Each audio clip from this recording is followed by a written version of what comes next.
Greetings, this is Dslyecxi from the Arma community group Shack Tactical.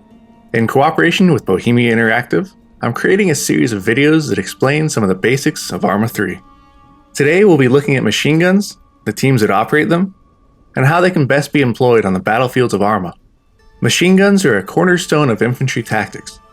Their ability to place sustained and accurate fire on enemy out to ranges beyond what infantry are typically capable of makes them well suited for the destruction of enemy targets, but it also allows them to be a formidable tool for suppression. The Navid and SPMG, the two medium machine guns that are brought in with the Marksman DLC, are prime examples of the power of machine guns. Let's take a look at how to get the most from them, both from the gunner and team perspective.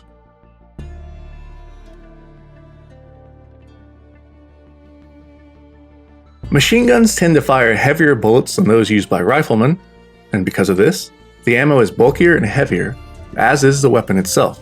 While they can be employed by a single person if the need arises, it's generally best to use them with a team in support, typically consisting of 3 people: a team leader, machine gunner, and an ammo carrier.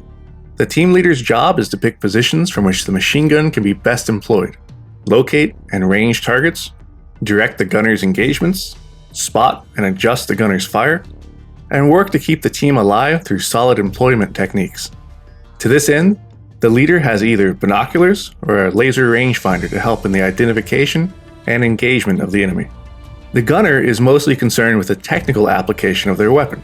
They pick firing positions, engage targets with appropriate rates of fire, conduct suppression, communicate their ammo needs to their team, and listen for and act upon any adjustments dictated by the team lead. The ammo bearer provides security to the team while halted, and supplies the gunner with extra ammo when needed.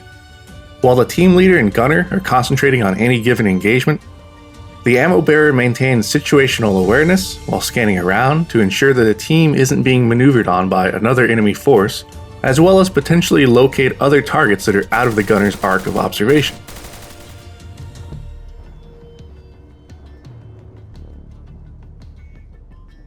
Due to its high volume of fire and accuracy, positioning the machine gun becomes a significant factor towards overall effectiveness. This comes in 2 forms.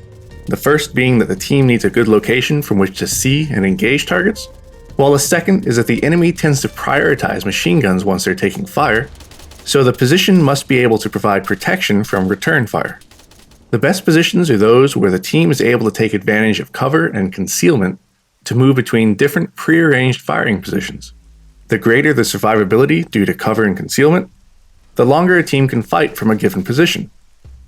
The gunner can make use of both weapon resting and weapon deployment to help stabilize their fire. The former requires an object of some sort to rest on and is a passive benefit, which is indicated by the UI in the upper right of the screen, while weapon deployment requires an open space to deploy the bipod onto and then begin pivoting around, and this is initiated by the default key of C. The pivot deployment nature of this allows a gunner to set up in a window, on a wall, or various other improvised objects, and have a broad arc of fire based on the dimensions of the object deployed upon.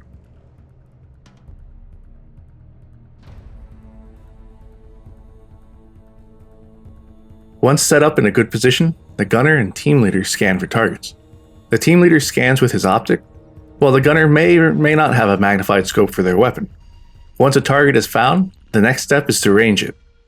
This can be done by estimation or by using a laser rangefinder. The gunner then adjusts their point of aim or sight zero accordingly, and when in doubt, they err on the side of shorter instead of longer. It's easier to adjust from a low range to a higher one, since the bullet impacts will strike terrain and give a visual indication of the necessary adjustment, while rounds that pass over the target won't give the same visual cue. When engaging, a gunner varies their rate of fire based on a number of different factors such as target clarity, range, the capability to observe the fall of the rounds, and so forth. Generally, a gunner will want to fire in short bursts. 6 to 10 rounds works well, and this is to better control their fires, as well as conserve ammunition. A burst of fire produces what's known as a cone of fire. This is where the recoil and the mechanical aspects of the weapon cause the rounds to disperse around the point of aim.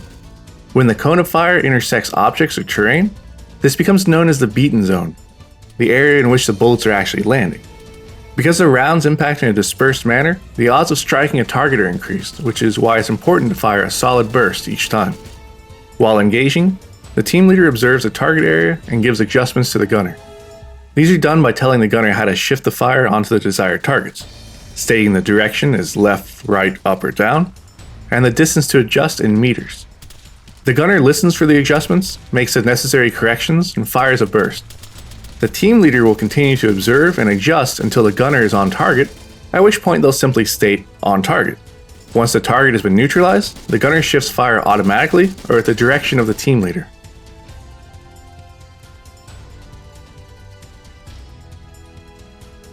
Engaging moving targets requires the gunner to predict how far the target will move and the time it takes for the bullets to reach them. Ideally, the two will reach the same point at the same time, resulting in a hit. There are two main ways to accomplish this. The first is called tracking fire. This is when the gunner estimates the lead required, tracks along with the movement of the target, and fires. If successful, the rounds will strike the target, followed by more hits as the tracking occurs.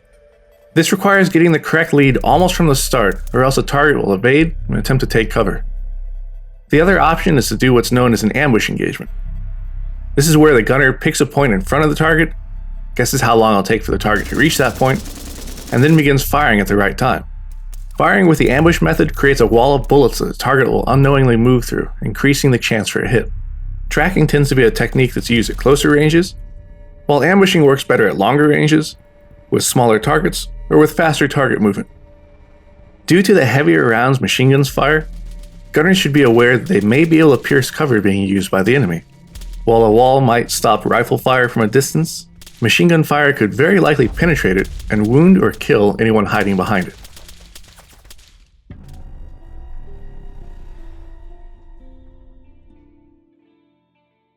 While hitting the enemy means a great deal, suppression can be just as, if not more significant when used correctly.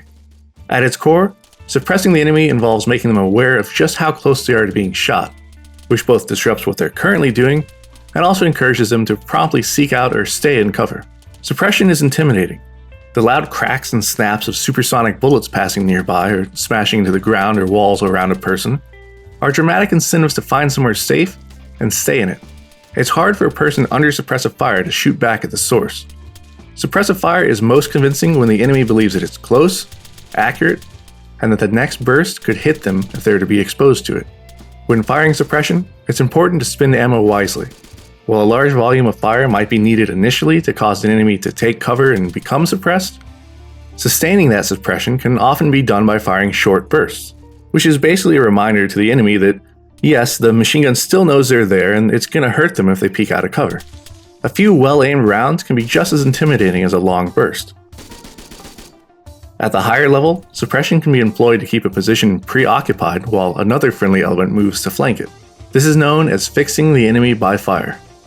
When employing fix and flank tactics, the machine gun team should keep in close communication with the flanking team in order to lift or shift fire at the right time to avoid hitting friendly units.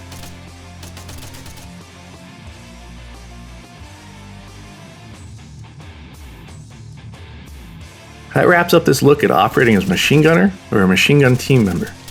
The most important takeaway is the same as always. Practice is necessary to get the most out of your weaponry and equipment. Whether you're playing official content like in-game or checking out missions from the Steam Workshop, remember that teamwork pays off and a well-practiced team is a formidable force on any battlefield. For more community guide videos, be sure to subscribe to the official Arma 3 YouTube channel. For other Arma 3 updates, keep track of the official website, Facebook, and Twitter pages. If you'd like more in-depth tutorial and multiplayer gameplay of Arma 3 and the previous Arma games, I'd recommend you check out my channel here. This is Dslyecxi, and until next time, take care.